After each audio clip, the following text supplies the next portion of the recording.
بہت واضح طور پر فرمایا کہ وہ تمہارا کھلم کھلا دشمن ہے، تم بھی اس سے دشمنی رکھو۔ اور پھر اللہ تعالیٰ جل وعلا اور اس کے محبوب کریم سرور عالم صلی اللہ علیہ وآلہ وسلم نے شیطان کے مقابلے کے لیے جتنی بھی دعائیں ہتھیار کے طور پر وارد ہوئی ہیں انہیں ذکر کیا۔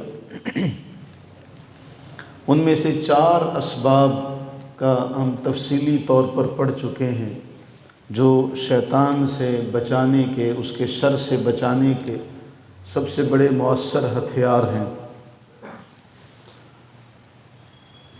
تعوذ، اس کے بعد آیت الکرسی ہے، سورہ بقرہ شریفہ ہے، اور آخری 2 صورتیں، اور ایک روایت میں 3 کا ذکر ہے۔ یہ 4 اسباب ہم نے تفصیلی طور پر پڑھے ہیں۔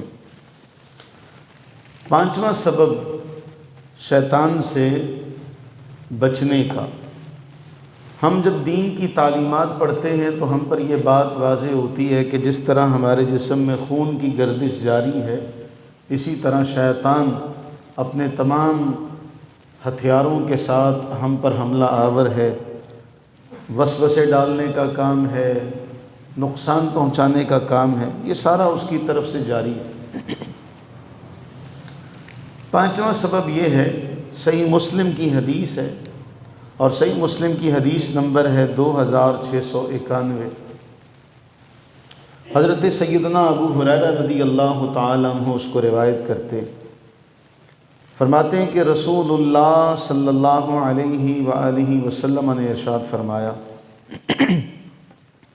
من قال لا الہ الا اللہ وحدہ لا شریک لہ لہ الملک ولہ الحمد وہو علی کل شیء قدیر فی یوم 100 مرہ، جس نے یہ کلمہ لا الہ الا اللہ وحدہ لا شریک لہ لہ الملک ولہ الحمد وہو علی کل شیء قدیر، فرمایا جس نے یہ کلمہ 100 مرتبہ دن میں پڑھا، فی یوم 100 مرہ، کسی ایک دن میں 100 بار پڑھا، کانت لہو عدل 10 رقاب، 10 گردنیں، 10 غلام آزاد کرنے کے برابر اس کو ثواب دیا جائے گا۔ فرمایا وَكُتِبَتْ لَهُ 100 حسنہ، 100 نیکیاں اس کے لیے لکھی جائیں گی، وَمُحِيَتْ عَنْهُ 100 سیئہ، 100 گناہ اس کے مٹا دیے جائیں گے۔ اور سب سے بڑھ کر یہ کہ یہ کلمات کوئی شخص پڑھے گا تو شام تک اللہ تعالیٰ اسے شیطان سے محفوظ فرما لے گا۔ یعنی شیطان سے بچنے کے 4 اذکار پہلے، اور 5واں یہ آپ علیہ الصلوۃ والتسلیم نے فرمایا 100 بار کوئی پڑھتا ہے، لا الہ الا اللہ وحدہ لا شریک لہ لہ الملک ولہ الحمد وہو علی کل شیء قدیر، یہ 100 بار اگر کسی نے پڑھ لیا، 10 غلام آزاد کرنے کا ثواب، 100 نیکیاں اللہ کی طرف سے ملتی ہیں، 100 گناہ مٹا دیے جاتے ہیں، اور سب سے بڑھ کر یہ کہ اللہ تعالیٰ شیطان سے صبح پڑھنے والے کو شام تک شیطان سے محفوظ فرما لے گا۔ اور اس سے بھی بڑی آگے اللہ کے نبی علیہ السلام نے فرمایا اس سے افضل عمل کوئی نہیں کر سکتا، ماں سوائے اس کے کہ کوئی اور شخص بھی 100 بار یہ کلمہ پڑھے تو اس کے برابر آ سکتا ہے، ورنہ اس ثواب کے برابر کوئی نہیں آ سکتا۔ اب ایک عمل ہے، اس ایک عمل کا ایک حصہ ہے شیطان سے بچائے جانے کا، کہ ایک انسان یہ پڑھ لے تو شیطان سے وہ شام تک کے لیے محفوظ ہو جائے گا۔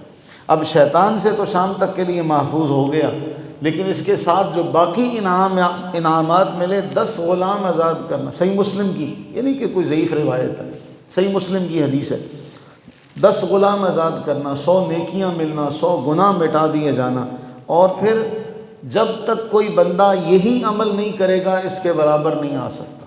اور پھر اس حدیث کے آگے اللہ کے نبی صلی اللہ علیہ وآلہ وسلم نے فرمایا ومن قال، اور جس شخص نے کہا سبحان اللہ و بحمدہ، صرف اتنا سا جملہ سبحان اللہ و بحمدہ ایک دن میں 100 بار کہا، حطت خطایا ولو کانت مثل زبد البحر، اللہ تعالیٰ اس کے تمام گناہ معاف فرما دے گا، وہ چاہے سمندر کی جھاگ کے برابر ہی کیوں نہ ہو۔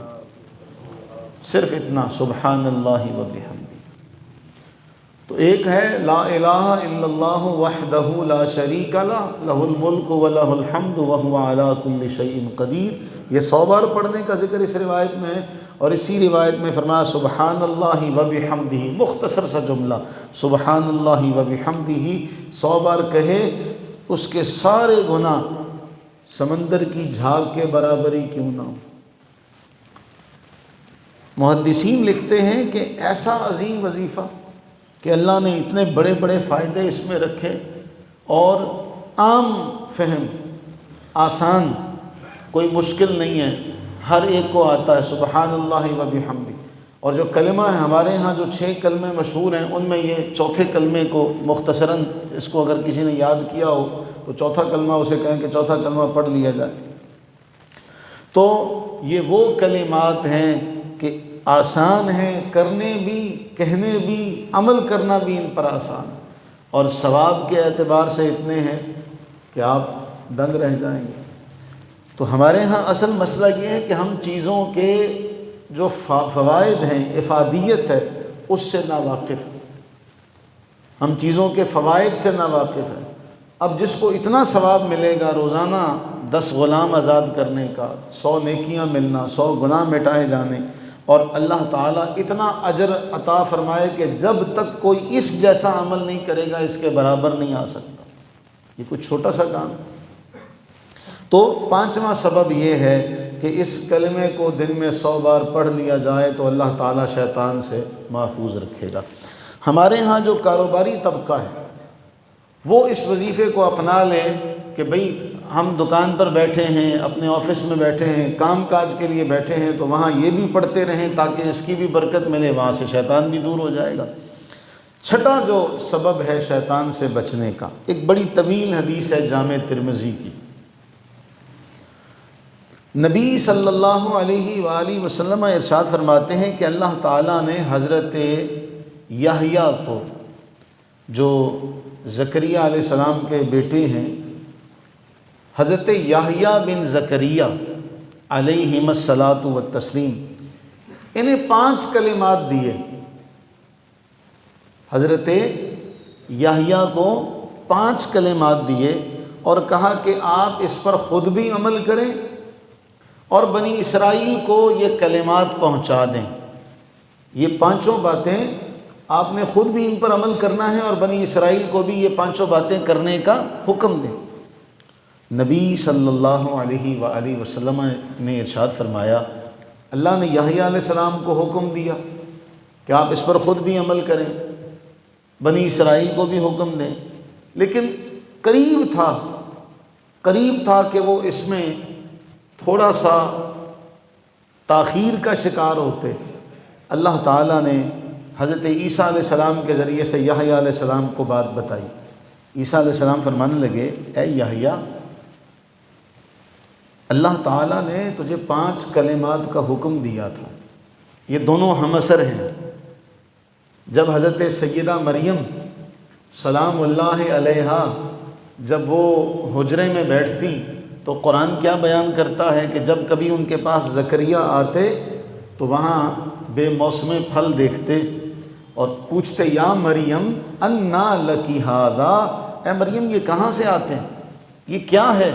تو حضرت سیدہ مریم فرماتی، ہوا من عند اللہ، یہ اللہ کی طرف سے، اللہ تعالیٰ جس کو چاہتا ہے بے حساب روزی عطا کرتا۔ اب جب اس حجرے میں حضرت زکریا نے سیدہ مریم سلام اللہ علیہا کا یہ معاملہ، یہ منظر دیکھا تو ایک لفظ قرآن ذکر کرتا، ہنالک، اسی وقت یا اسی جگہ زکریا علیہ السلام نے بھی دعا مانگی۔ یہاں ہمارے مفسرین ایک نقطہ بیان کرتے ہیں، اہل سنت و جماعت کے علماء محدثین یہاں ایک نقطہ بیان کرتے ہیں کہ جہاں اللہ تعالیٰ کی رحمت اور برکت کا نزول ہو، اس جگہ دعا مانگنا حضرت زکریا کی سنت ہے اور قرآن سے ثابت ہے۔ تو حضرت سیدہ مریم نے فرمایا کہ یہ اللہ کی طرف سے، تو اس جگہ بے موسم پھل دیکھے تھے، لہٰذا حضرت زکریا نے اسی جگہ دعا مانگی۔ پہلا ہنالکا کا ترجمہ کیا جاتا ہے ظرف مکان کے طور پہ۔ دوسرا کیا جاتا ہے کہ جب وہ بات سنی کہ جب سیدہ مریم نے اللہ تعالیٰ کی عطا کا ذکر کیا، اللہ کی رحمت کا ذکر کیا، تو فوراً دعا مانگی۔ دونوں باتیں ثابت ہوتی ہیں کہ جب رحمت الہیہ کا ذکر کوئی کیا جائے، واقعہ کوئی بتایا جائے، کوئی بات سنائی جائے، کوئی آیت پڑھی جائے، تو اس وقت خیر کی دعا مانگنی چاہیے۔ اور جہاں اللہ والا کوئی موجود ہو وہاں رحمتیں نازل ہوتی ہیں۔ اسی سے ہم اللہ تعالیٰ کے اولیاء جو ہیں ان کے مزارات پر دعا مانگنے کا ثبوت ہمارے ائمہ محدثین دیتے ہیں کہ وہاں جانا، چونکہ ان پر اللہ کی رحمتیں نازل ہو رہی ہیں، وہ اللہ کے محبوب اور مقرب بندے ہیں، ان پر رحمتیں نازل ہو رہی ہیں۔ ہم اس رحمت کی جب چھاؤں میں چلے جائیں گے تو ہم پر بھی چند چھینٹے اللہ کی رحمت کی بارش کے برس جائیں گے۔ تو وہیں پھر حضرت زکریا بھی اللہ تعالیٰ نے ان کو بھی اولاد سے نوازا، اور یہاں حضرت مریم سلام اللہ علیہا کو بھی سیدنا عیسیٰ علیہ نبینا علیہ السلام سے نوازا گیا۔ تو یہ دونوں کا زمانہ ایک ہے۔ تو زکریا علیہ السلام کو حکم دیا گیا تھا کہ یہ 5 باتیں ہیں، آپ نے خود بھی ان پر عمل کرنا، اپنی امت کو بھی بتانا، بنی اسرائیل کو۔ وہ اس بارے میں قریب تھا، اللہ کے نبی علیہ السلام فرماتے قریب تھا کہ وہ اس کو بھول جاتے، یا اس میں تھوڑا سا ان سے کوئی بات رہ جاتی، اس کو کرنے کے قریب نہ ہوتے۔ عیسیٰ علیہ السلام نے ان سے فرمایا ان اللہ امرک بخمس کلمات، اللہ نے آپ کو 5 باتوں کا حکم دیا تھا کہ آپ نے خود بھی عمل کرنا ہے اور بنی اسرائیل کو بھی بتانی ہے۔ میں بتاؤں؟ عیسیٰ علیہ السلام فرمانے لگے میں بتاؤں؟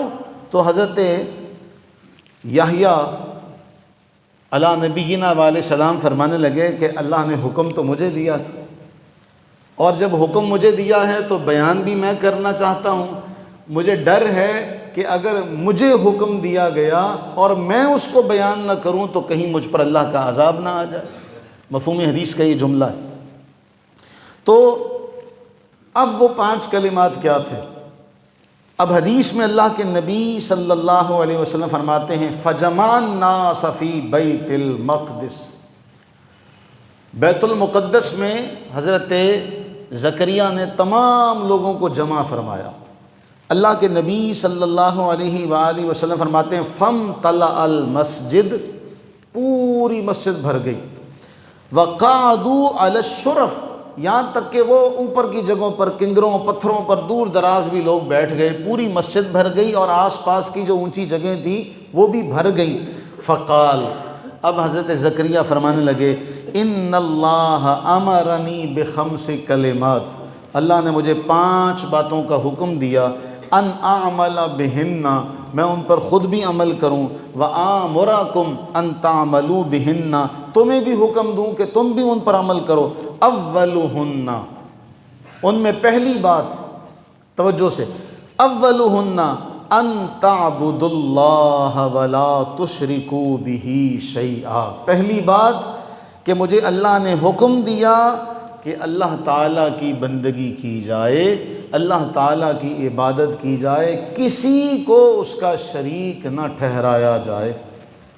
یہ پہلا حکم تھا۔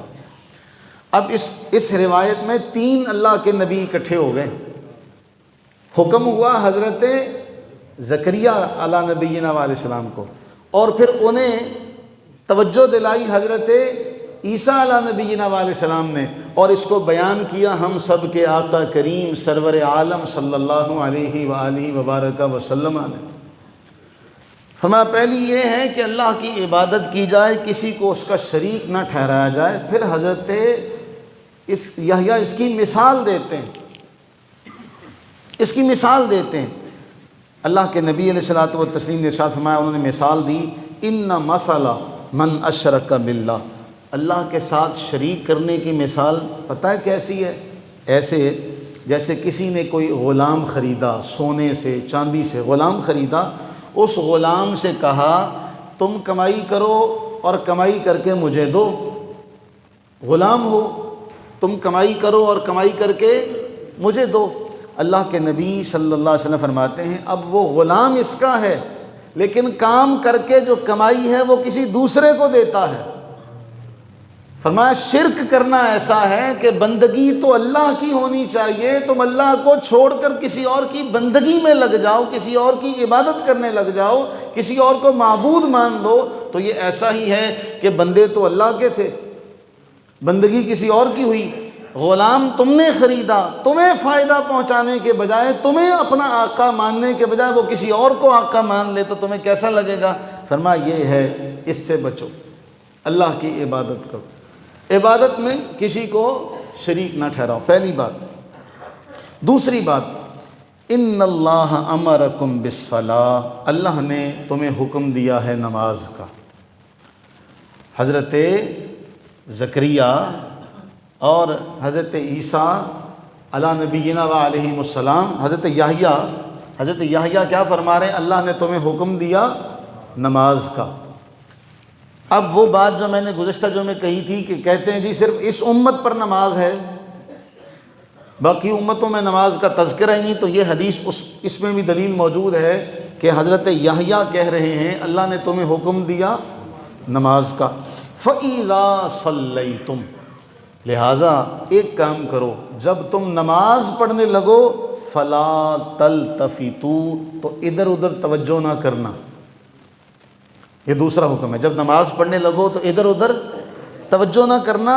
فَإِنَّ اللَّهَ يَنْصِبُ وَجْهَهُ لِوَجْهِهِ عَبْدِهِ فِي صَلَاتِهِ مَا لَمْ يَلْتَفِتْ، اس لیے کہ اللہ تعالیٰ کی توجہ تمہاری طرف ہوتی ہے۔ حدیث کے الفاظ کی ہم تعویل کرتے ہیں، ہم اہل سنت کے ہاں اس کی تعویل کی جاتی ہے، وہ ورنہ اللہ کے نبی علیہ السلام نے جو الفاظ فرمایا اس کا اگر ڈائریکٹ ترجمہ کیا جائے کہ تم جب نماز میں ہو تو نماز میں ادھر ادھر توجہ نہ کرنا، تم اللہ کے چہرے کے سامنے ہوتے ہو، اللہ کا چہرہ تمہارے سامنے ہوتا ہے۔ مقصد یہ ہے کہ تم اللہ کی رحمت کی نگاہوں میں ہوتے ہو، اللہ کی رحمت تم پر متوجہ ہوتی ہے، لہٰذا تم کیا کرو؟ ادھر ادھر۔ اب ہم جب نماز پڑھتے ہیں تو ہم نماز میں کیا کرتے ہیں؟ ہم نماز میں اگر توجہ اس بات کی طرف رکھیں، یہ جب موضوع آگے چلے گا تو اس میں بڑی ایک اہم بات بھی آئے گی کہ احسان، نبی صلی اللہ علیہ وسلم سے عرض کی گئی جی احسان کسے کہتے ہیں؟ تو اللہ کے نبی علیہ السلام نے فرمایا تھا احسان یہ ہے ان تعبد اللہ کأنک ترا، کہ تم اللہ کی عبادت یوں کرو گویا تم اسے دیکھ رہے ہو۔ فَإِن لَمْ تَكُنْ تَرَاهُ فَإِنَّهُ يَرَاكَ، اگر ایسا نہیں ہے تو پھر یہ سمجھ لو کہ وہ تو تمہیں دیکھ ہی رہا ہے۔ اگر تم یہ نہیں کر سکتے، ایسا نہیں اپنے اندر بنا سکتے، معاملہ مضبوط نہیں کر سکتے، تو پھر وہ تو تمہیں دیکھ ہی رہا ہے۔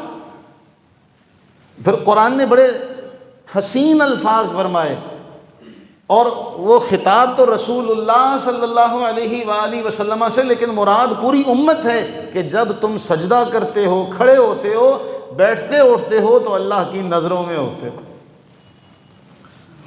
تو یہاں اللہ کے نبی صلی اللہ علیہ وسلم فرمایا دوسری بات یہ ہے کہ جب نماز پڑھو تو ادھر ادھر دھیان نہ کرنا، تم اللہ کی رحمت کی نظروں میں ہوتے ہو۔ دوسری مثال، دو باتیں ہو گئی۔ تیسرا وَآمُرُكُمْ بِالصِّيَامِ، پہلا حکم تھا اللہ کی عبادت کرو، کسی کو اس کا شریک نہ ٹھہراؤ، دوسرا تھا نماز کا، تیسرا روزے کا۔ قرآن نے بھی ذکر کیا کہ روزے تم پر فرض کیے گئے جیسے تم سے پہلی امتوں پر فرض کیے گئے۔ یاد رہے آدم علیہ نبینا وعلیہ السلام سے لے کر حضرت محمد الرسول اللہ صلی اللہ علیہ وآلہ وسلم تک تمام انبیاء، تمام رسولان اعظام صرف اور صرف اللہ تعالیٰ کی وحدانیت کا پیغام لے کر آئے۔ رسول بدلتے رہے لیکن پیغام سب کا ایک ہی تھا کہ اللہ کی بندگی کرنی ہے، اللہ کی عبادت کرنی ہے۔ اس میں شریعتیں سب کی الگ الگ ہوتی چلی گئی لیکن ہیں سب ایک ہی پیغام لانے والے۔ تو وَآمُرُكُمْ بِالصِّيَامِ، تمہیں حکم دیتا ہوں روزے کا۔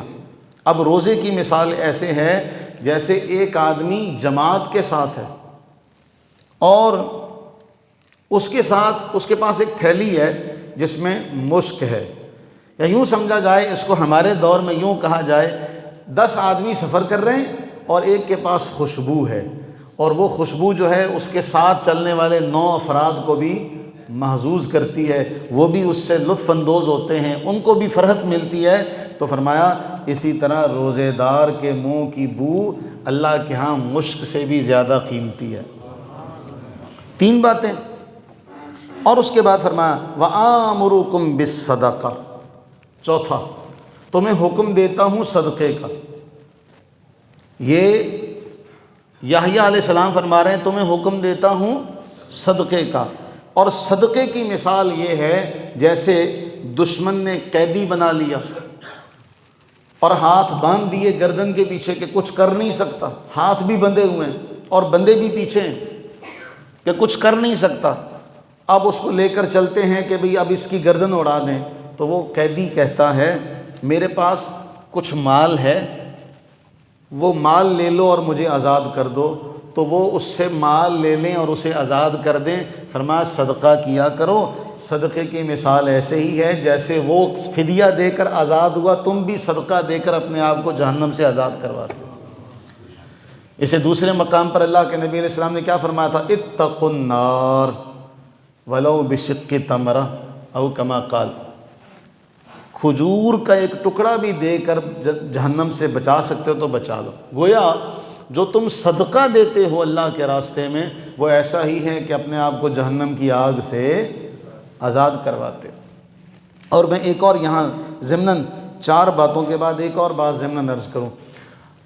عارفین اللہ تعالیٰ کے ولی، ان کی نظریں، ان کا استنباط کا انداز بڑا کمال کا جداگانہ انداز ہے۔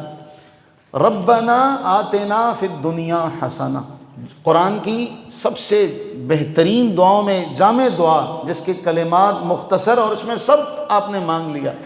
اے اللہ، اے ہمارے رب، دنیا کی بھلائیاں اور اس کے بعد آپ نے آخرت کی بھلائیاں سب آپ نے مانگ لی، اور اس کے بعد آپ نے کیا عرض کیا؟ وقنا عذاب النار، ہمیں عذاب نار سے بچا، جلنے کے عذاب سے بچا، آگ کے عذاب سے بچا۔ عارفین کہتے ہیں یہ جلنا اس جہنم کا تو ہے ہی ہے، لیکن دنیا میں بھی کئی طرح کا جلنا ہوتا ہے، آپ اس سے بھی پناہ مانگتے ہیں کہ یا اللہ مجھے حسد کی آگ میں جلنے سے بچا، اے اللہ مجھے تعصب کی آگ میں جلنے سے بچا، اے اللہ مجھے خوشامد کی آگ میں جلنے سے بچا، اے اللہ مجھے ہر بغض، تعصب، عناد، کینے، یہ سب آگے ہیں، مجھے ان کے جلنے سے بھی محفوظ فرما۔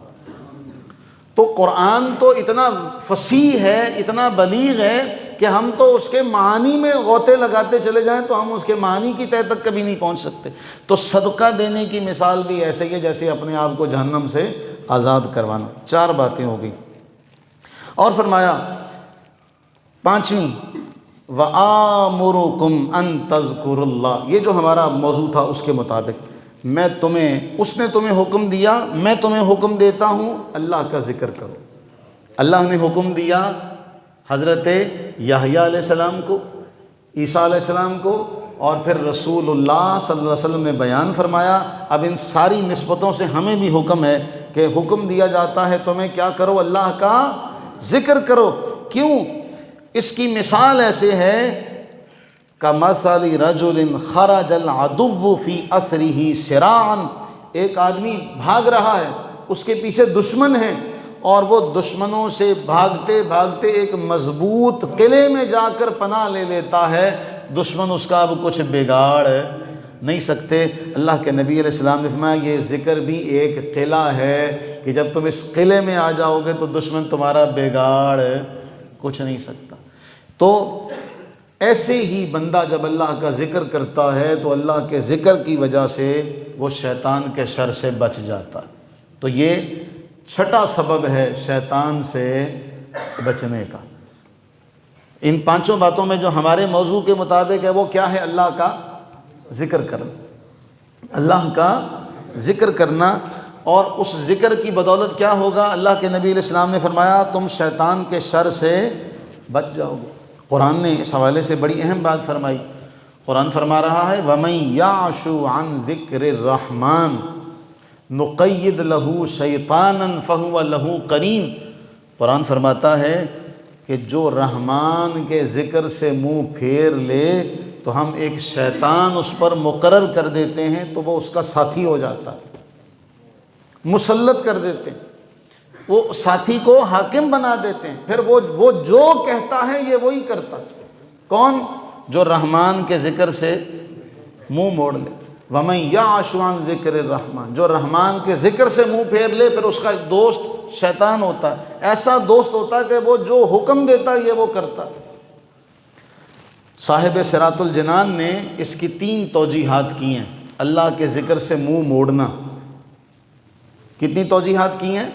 3 توجیحات۔ پہلی وجہ، صاحب صراط الجنان کہتے ہیں اس کی پہلی تفسیر یہ ہے کہ جو قرآن کریم کے ہوتے ہوئے بھی اندھا بن جائے اور قرآن کی ہدایتوں سے فائدہ نہ اٹھائے، قرآن کی نصیحتوں سے فائدہ نہ اٹھائے، یہ منہ موڑنے کا پہلا معنی ہے کہ جو قرآن کی ہدایت سے فیضیاب نہ ہو، قرآن کی نصیحتوں سے فیضیاب نہ ہو۔ قرآن میں اللہ نے سب کچھ تو بتا دیا، اب جو اس بتائے ہوئے سے فائدہ نہ اٹھائے تو پھر اللہ تعالیٰ جل وعلا کیا فرماتے ہیں کہ جو رحمان کے ذکر سے منہ موڑ لے، تمہیں حلال کی تعلیم دے دی، تمہیں حرام کا بتا دیا، سب کا سب قرآن نے ذکر کر دیا نا کہ سود حرام ہے، تجارت حلال ہے، یہ حرام جانور ہیں، ان کا ذکر کر دیا، قرآن نے تو واضح طور پر ذکر کیا۔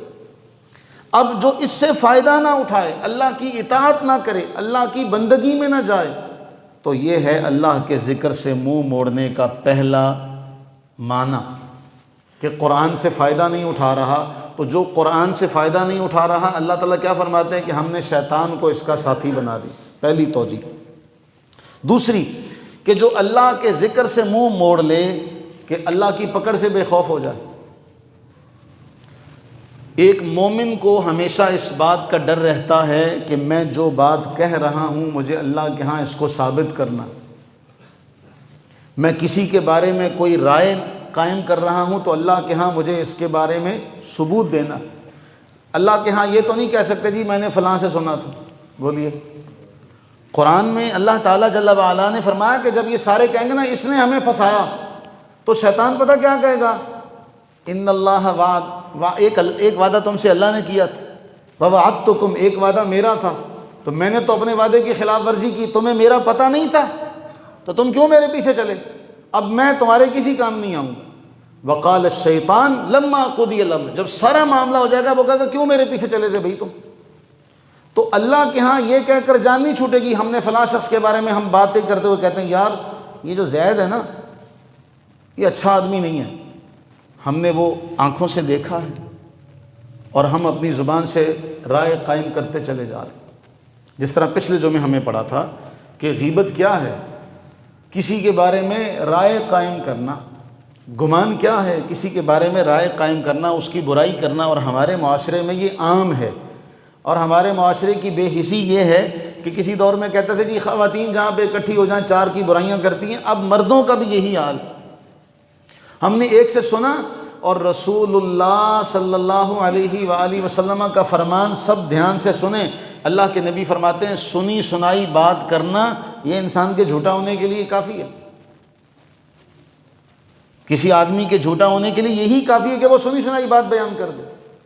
اب اللہ کے نبی علیہ السلام فرماتے ہیں وَمَن يَعْشُ عَن ذِكْرِ الرَّحْمَن، مفسرین کہتے ہیں کہ جو اللہ کی پکڑ سے بے خوف ہو جائے۔ اللہ تمہیں منع فرما رہا ہے اجتنبوا کثیرا من الظن، بدگمانی نہ کرنا۔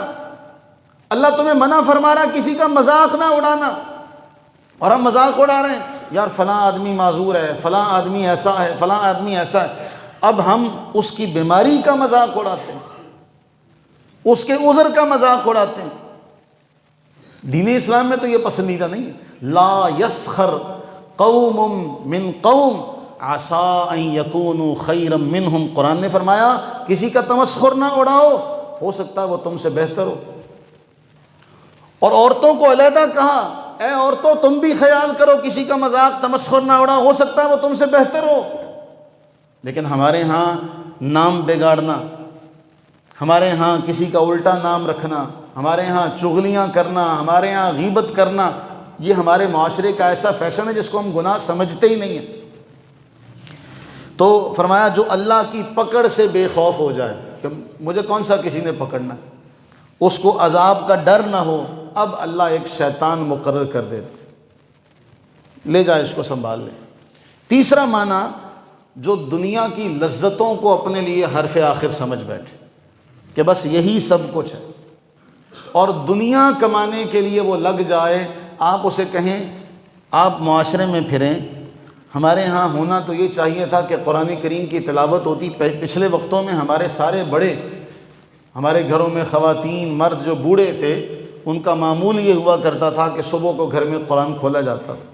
آج الا ماشاء اللہ یہ جو ہماری اگلی نسل ہے، یہ جو ہمارے بچے ہیں، ان میں سے آپ کو لگتا ہے کہ یہ آگے چل کے قرآن کھولیں گے؟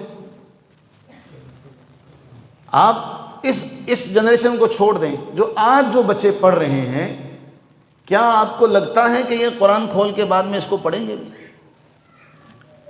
یا ان کے پاس موبائل کے لیے کوئی اور اس کے علاوہ بھی کوئی مصروفیت ہوگی کہ یہ موبائل چھوڑ کے کچھ ہمارے لیے اصالِ ثواب کریں گے کہ ہمارا باپ وہاں پڑھا ہوا ہے تو ہم اس کے لیے کچھ پڑھ کے اصالِ ثواب کر دیں؟ نہیں ہوگا ایسا، الا ماشاء اللہ۔ اللہ تعالیٰ کر سکتا ہے، قادر ہے، لیکن جو آثار نظر آ رہے ہیں وہ یہی ہے کہ دنیا کی لذتوں، دنیا کی نعمتوں کے پیچھے بھاگنے والے، اور اللہ تعالیٰ کے ذکر سے، اللہ کی قرآن کی جو بیان کردہ باتیں ہیں ان کو وہ پس پشت ڈال دیتے ہیں۔ اور اسی میں مفسرین یہ لکھتے ہیں کہ قرآن نے آپ کو بیان کیا، کلوا واشربوا ولا تسرفوا، کلوا واشربوا ولا تسرفوا، کھاؤ پیو لیکن اسراف نہ کرنا۔ ابھی سوشل میڈیا پر ایک شادی کا کارڈ بہت وائرل ہوا ہے، اب کئی لوگ اس کی تعریفیں بھی کر رہے ہیں۔ وہ کارڈ پہ لکھا ہوا جی کھانا سنت کے مطابق نہیں ہوگا۔ اب وہ کہتے ہیں جی بڑی خوشی کی بات ہے، دیکھو جی کھانے کا، میں پہلے کہہ دیجیے سنت کے مطابق نہیں ہوگا، تو نکاح کیا ہے؟ نکاح کیا ہے؟ نبی کی سنت ہے، اللہ کے نبی علیہ السلام، یہ میری سنت ہے۔ اب اس سنت کے بعد جو ولیمہ ہے اس کا بھی نبی علیہ الصلوۃ والتسلیم نے فرمایا، لیکن ہماری شادیوں میں، ہمارے نکاح اور ولیمے میں کیا ہوتا ہے؟ اسلام جو ہے، ایک بڑی معذرت کے ساتھ، یہ تو ہماری مجبوری ہے کہ ہم وہ خطبہ پڑھتے ہیں، اور ہمارے خطبے کی کسی کو سمجھ نہیں آتی کہ قرآن کریم میں وہی 3 آیات خطبہ نکاح میں کیوں پڑھی جاتی ہیں۔ ہم نے تو جمعے کو بھی ایک کیا کہنا چاہیے، ریڈی میڈ گارمنٹ کی طرح بنا لیا کہ وہ خطیب صاحب کھڑے ہوتے ہیں اور وہ روایتی خطبہ 75 سالوں سے ہمارے ہاں برے صغیر میں، پاکستان بنا جب سے، ہمارے ہاں الا ماشاءاللہ یہی ہو رہا ہے کہ اس خطبے کا بھی کسی کو نہیں پتا، اور وہ خطبہ رٹا رٹایا ہوتا۔ ہونا تو یہی چاہیے تھا کہ خطبہ بھی وہی ہوتا جو ہمارا بیان ہے، اس میں خطبے کا بھی پتہ ہوتا، لیکن نہ خطبہ پڑھنے والے کو پتہ ہے، نہ خطبہ سننے والوں کو پتہ، کسی کو بھی نہیں پتہ ہوتا، لیکن پڑھنے والے بھی پڑھ رہے ہیں اور سننے والے بھی سن رہے ہیں۔ تو قرآن نے جو فرمایا وَمَن يَعْشُ عَن ذِكْرِ الرَّحْمَنِ، جو رحمان کے ذکر سے منہ موڑ لے، تو منہ موڑنے کا صرف یہی معنی تو نہیں ہے کہ آپ نے اس کو، آپ کہیں جی ہم نے تو اس کے خلاف کچھ نہیں کیا، لیکن آپ نے جانا بھی تو کچھ نہیں، آپ نے جانا بھی تو کچھ نہیں، آپ نے سیکھا بھی تو کچھ نہیں کہ بھئی یہ پہلے خطبے میں ہمارے ہاں ہاتھ باندھے جاتے ہیں، دوسرے میں چھوڑے جاتے ہیں، کہاں سے سیکھا ہے؟ یہ کہاں سے سیکھا ہے؟ ہم نے تو آج تک نہیں بتایا۔ اس کا مطلب ہوا کہ کچھ نہ کچھ باتیں ہیں۔ تو قرآن نے یہ جو ذکر کیا وَمَن يَعْشُ عَن ذِكْرِ الرَّحْمَنِ، جو رحمان کے ذکر سے منہ موڑ لے تو شیطان اس کے اوپر مقرر کر دیا جائے گا، اس کا ساتھی بن جائے گا، اسے گمراہ کرے گا۔ تو 2 اسباب آج ہم نے پڑھے، ایک تو ہے اللہ کے نبی علیہ السلام میں جو چوتھا کلمہ لا الہ، یہ چوتھا ہم نے بنایا ہوا ہے۔ یاد رکھیں یہ 6 کلمے، یہ کسی حدیث میں نہیں آیا کہ یہ پہلا، دوسرا، تیسرا، چوتھا، پانچواں، چھٹا کلمہ، یہ حدیث میں کہ کسی حدیث میں یہ 6 کلمے نہیں آئے، ان تسی فتویٰ نہ میرے تے لائے ہو۔ ہاں پوچھ کے مینوں دس لئیو کسی مولوی نوں کہ بھی 6 کلمے ادھا ہی قرآن کسی حدیث کی کتاب میں ہے، کسی حدیث کی کتاب میں نہیں ہے، لے کر ان کو ہمارے لیے زندگی کے ایک ضابطے کے طور پہ مرتب کیا گیا، وہ ایک الگ بات ہے۔ اس کے الفاظ حدیث پاک میں ملتے ہیں، لیکن حدیث میں چوتھا کا ذکر نہیں ہے۔ میں یہ وضاحت کر دوں اپنی بات کی، تو لا الہ الا اللہ وحدہ لا شریک لہ لہ الملک ولہ الحمد وہو علی کل شیء قدیر، ہمارے ہاں اسے چوتھا کہا جاتا ہے، حدیث میں نہیں ہے یہ، دوسرا تیسرا چوتھا حدیث میں نہیں ہے۔ فرمایا جو یہ 100 بار پڑھ لے اس کو 10 غلام آزاد کرنے کا ثواب، 100 نیکیاں، 100 گناہ معاف ہو جائیں گے، 100 نیکیاں ملیں گی، اور شام تک وہ شیطان سے بچا رہے گا، شام تک وہ شیطان سے۔ چھٹا ہم نے سبب پڑھا کہ رحمان کا ذکر بھی انسان کرتا رہے تو شیطان سے بچا رہے گا۔ اللہ تعالی ہم سب پر اپنی رحمتیں برکتیں نازل فرمائے، ہم سب کو رزق حلال